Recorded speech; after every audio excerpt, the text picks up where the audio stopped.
การสวดมนต์ก่อนนอนช่วยสร้างความสงบทางจิตใจช่วยให้นอนหลับสบาย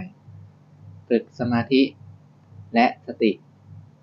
ช่วยให้นอนหลับอย่างสบายเมื่อตื่นเช้าจะรู้สึกสดชื่นกระปรี้กระเปร่าในทางพระพุทธศาสนาการสวดมนต์เป็นการระลึกถึงพระคุณของพระพุทธพระธรรมพระสงฆ์และความดีงามซึ่งนำไปสู่การรักษาศีลการฝึกสมาธิและพัฒนาปัญญาในการใช้ชีวิต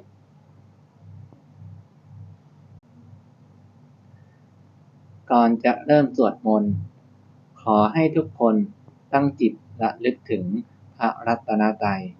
พร้อมกับกราบบูชาพระพุทธพระธรรมและพระสงฆ์จากนั้นจึงค่อยสวดมนต์ตามลำดับ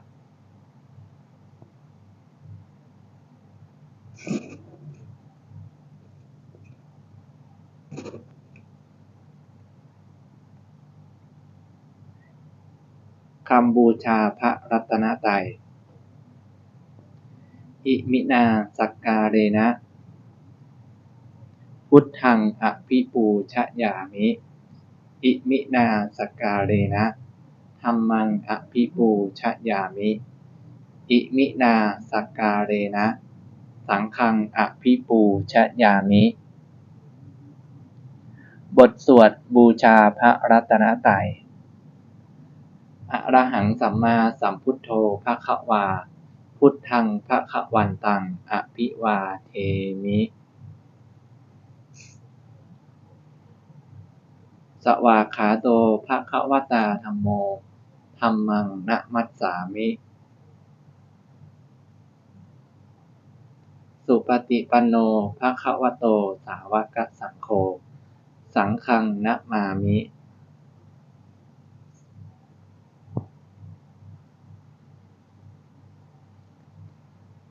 บทสวดมนต์นมัสการพระพุทธเจ้านะโมตัสสะภะคะวะโตอะระหะโตสัมมาสัมพุทธัสสะนะโมตัสสะภะคะวะโตอะระหะโตสัมมาสัมพุทธัสสะนะโมตัสสะภะคะวะโตอะระหะโตสัมมาสัมพุทธัสสะบทสวดอาราธนาศีลห้ามะยังพันเตวิสุงวิสุงรักขนัตถายะติสรณเนนะสหปัญจศีลานิยาจามะทุติยัมปิมะยังพันเตวิสุงวิสุงรักขนัตถายะติสรณเนนะสหปัญจศีลานิยาจามะตติยัมปิมะยังพันเตวิสุงวิสุงรักขนัตถายะติสรณเนนะสหปัญจศีลานิยาจามะบทสวดมนต์นมัสการไตรสรณคมพุทธังสรณังคัจฉามิธัมมังสรณังคัจฉามิสังฆังสรณังคัจฉามิทุติยัมปิพุทธังสรณังคัจฉามิทุติยัมปิธัมมังสรณังคัจฉามิทุติยัมปิสังฆังสรณังคัจฉามิตติยัมปิพุทธัง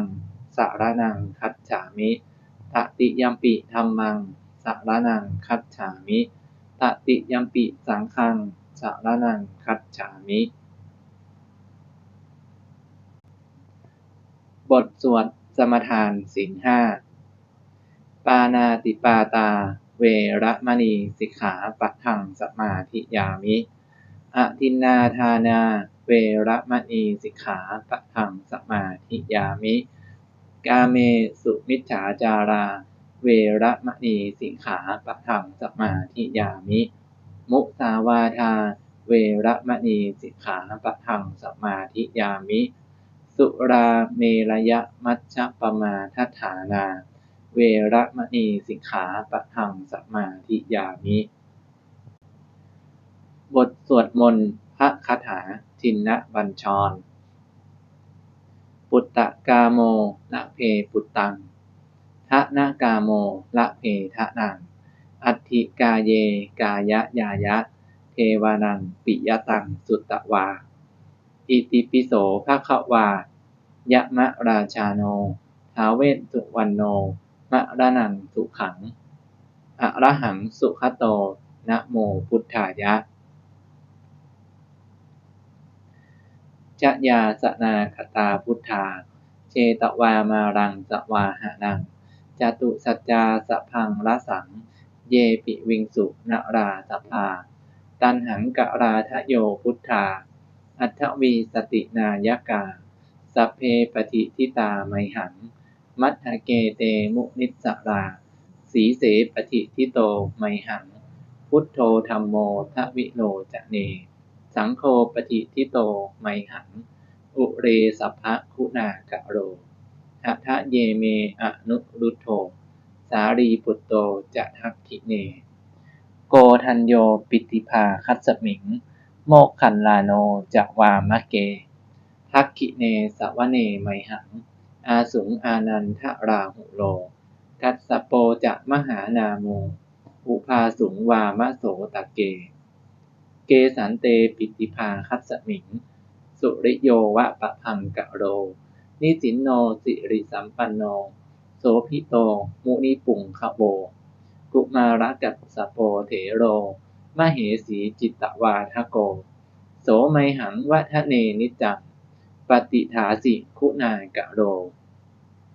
ปุณโญอังคุลิมาโลจะอุปาลีนันทสีวลีเถราปัญจอิเมชาตานะราเตติลกามะมะเสสาสีติมหาเถราวิชิตาชินสาวกาเอเตสีติมหาเถราชิตวันโตชิโนรสาชลันตาสีระเตเชนะอังคะมังเคสุสันทิตารัตนังปุระโตอาสิทักขิเนเมตสุตตะกังทัชชัดขังปัจฉโตอาสิวาเมอังคุลิมาละกัง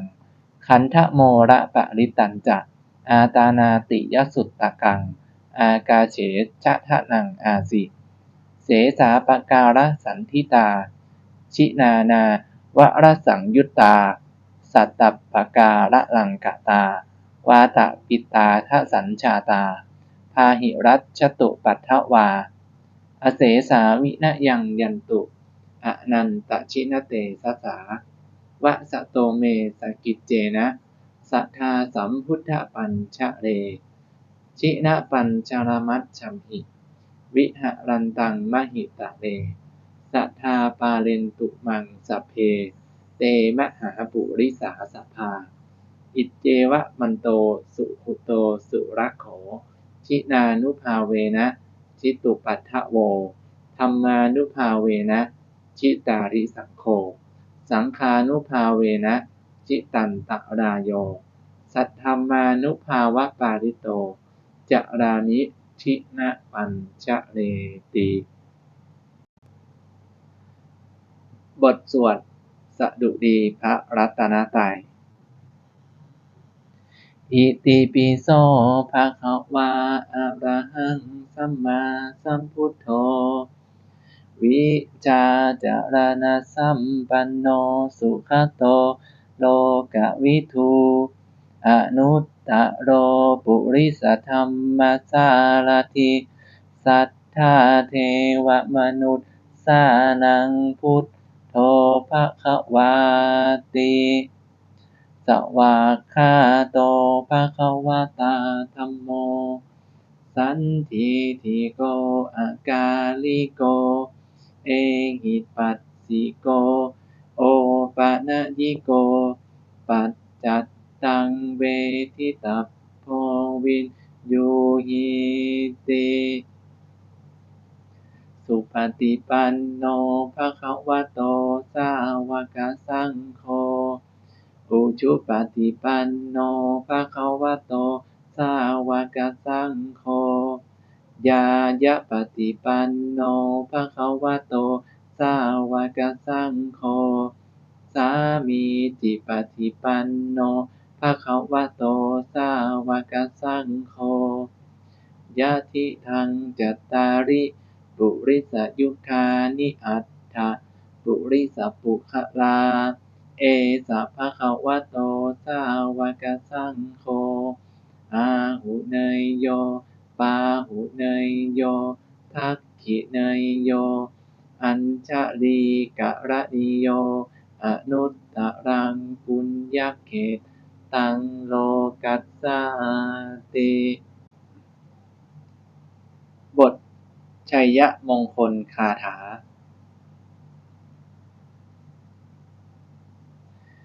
พาหุงสหัสสมาธินิมิตสาวุทันตังสีเมขลังอุติตะโครัสเสนะมารังทานาทิธรรมวิธินาชิตวามุนินโทตันเตสัสสะภาวะตุเตชยมังคลานิมาราติเรกะมะพิยุตชิตาสัพพารัตติงโครัมปะนาลาวะกัมมะขมัทธันทยาขังขันติสุทันตวิธินาชิตวามุนินโทตันเตสัสสะภาวะตุเตชยมังคลานินาลากิริงคชวรังอติมัสสะภูตังทาวัตกิจักกะมัสสนีวสุทารุนันตังเมตัมภูเสกวิธินาชิตวามุนินโทตันเตสัสสะภาวะตุเตชยมังคลานิโอคิตตขัดขมติหัตทสุทารุนันตังทาวันติโยจะนาปะทังคุลิมาละวันตังอิทธิพิสังขตมโนชิตวามุนินโทตันเตสัสสะภาวะตุเตชยมังคลานิกัตตวานกัตถมุทะรังอิวะคัพพินิญญาจินจายทุตทวจานังชยกายมัจเจสันเตนะโสมะวิธินาชิตวามุนินโทตันเตสัสสะภาวะตุเตชยมังคลานิสัจจังวิหายมติสัจจักวาทะเกตุงวาทาพิโรปิตมะนังอติอันทภูตังปัญญาปทีปัจจริโตจิตวามุนินโทตันเตสัสสะภาวะตุเตชยมังคลานินันโทปะนันทพุชะคังวิพุทังมหิทิงปุตเตนะเถระพุชะเคนะทะมาปะยันโต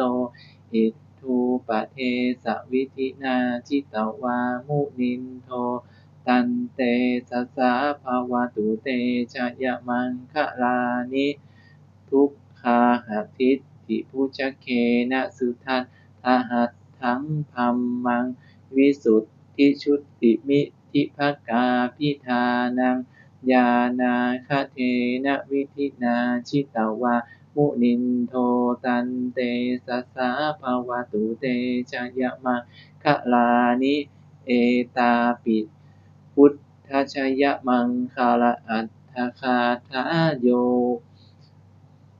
วาจะโนทินาทิเนสารเตมะตันทีหิตวานะเนกะวิพิธานิจุปัตถวานิโมกขังสุขังอธิฆะเมยยะนะโรสปัญโยมหากาลุณิโกดาโทหิตายะสัพพปานินังปุเรตวาปารมีสัพพาปัตโตสัมโพธิมุตตมังเอเตนะสัจจวัชเชนะโหนตุเตชยมังคลังชยันโตโพธิยามูเลสักยานังนันทิวัฒโนเอวังตะวังวิชโยโหหิชยะสุชยมังคะเลอปราชิตปันลังเกสีเสปัทมิโปคะเลอภิเสเกสัพพพุทธานังอัตถัปปัตโต ขลังสุปภาตังสุหุทิตังสุขโนสุมุตหุโตจะสุยิทั้งพัมมจาริสุปทักขินังกายกรรมังวาจากรรมังปทักขินังปทักขินังมโนกรรมังปณิทิเตปทักขินาปทักขินานิกัตตวานะระพันตเถปทักขิเนบทสวดมนต์แผ่เมตตาให้แก่ตนเองอะหังสุขิโตโหมิขอให้ข้าพเจ้ามีความสุขนิพทุโขโหมิปราศจากความทุกข์อเวโรโหมิปราศจากเวรอัพพยาปัชโชโหมิปราศจากอุปสรรคอันตรายทั้งปวงอนีโคโหมิปราศจากความทุกข์กายทุกข์ใจสุขีอัตนังปริหรามิมีความสุขกายสุขใจรักษาตนให้พ้นจากทุกภัยทั้งสิ้นเถิด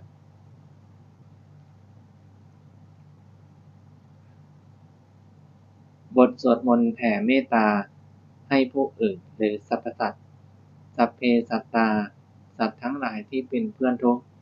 เกิดแก่เจ็บตายด้วยกันทั้งหมดทั้งสิ้นอเวราหนตุจงเป็นสุขเป็นสุขเถิดอย่าได้มีเวรแก่กันและกันเลยอัพพยาปัชชาหนตุจงเป็นสุขเป็นสุขเถิดอย่าได้เบียดเบียนซึ่งกันและกันเลยอนีฆาหนตุจงเป็นสุขเป็นสุขเถิดอย่าได้มีความทุกข์กายทุกข์ใจเลยสุขีอัตนังปริหะรันตุจงมีความสุขกายสุขใจรักษาตนให้พ้นจากทุกภัยทั้งสิ้นเถิดบทสวดมนต์แผ่ส่วนบุญส่วนกุศลอิทังเมมาตาปิตุนังโหนตุสุขิตาโหนตุมาตาปิตโรขอส่วนบุญนี้จงสำเร็จแก่บิดามารดาของข้าพเจ้าขอให้บิดามารดาของข้าพเจ้ามีความสุขอิทังเมญาตินังโหนตุสุขิตาโหนตุญาตโยขอส่วนบุญนี้จงสำเร็จแก่ญาติทั้งหลายของข้าพเจ้าขอให้ญาติทั้งหลายของข้าพเจ้ามีความสุขอิทังเมคุรุปัชฌยาจาริยานังโหนตุสุขิตาโหนตุคุรุปัชฌยาจาริยาขอส่วนบุญนี้จงสำเร็จแก่ครูอุปชาอาจารย์ของข้าพเจ้าขอให้ครูอุปชาอาจารย์ของข้าพเจ้ามีความสุขอิทังสัพพะเทวตานังโหนตุสุขิตาโหนตุสัพเพเทวาขอส่วนบุญนี้จงสำเร็จแก่เทวดาทั้งหลายทั้งปวงขอให้เทวดาทั้งหลายทั้งปวงมีความสุขอิทังสัพพะเปตานังโหนตุสุขิตาโหนตุสัพเพเปตาขอส่วนบุญนี้จงสำเร็จแก่เปรตทั้งหลายทั้งปวงขอให้เปรตทั้งหลายทั้งปวงมีความสุขอิทังสัพพะเวรีนังโหนตุสุขิตาโหนตุสัพเพเวรีขอส่วนบุญนี้จงสำเร็จแก่เจ้ากรรมนายเวรทั้งหลายทั้งปวงขอให้เจ้ากรรมนายเวรทั้งหลายทั้งปวงมีความสุขอิทังสัพพะสัตตานังโหนตุสุขิตาโหนตุสัพเพสัตตาขอส่วนบุญนี้จงสำเร็จแก่สัตว์ทั้งหลายทั้งปวงขอให้สัตว์ทั้งหลายทั้งปวงมีความสุขทั่วหน้ากันเถิดสาธุสาธุสาธุ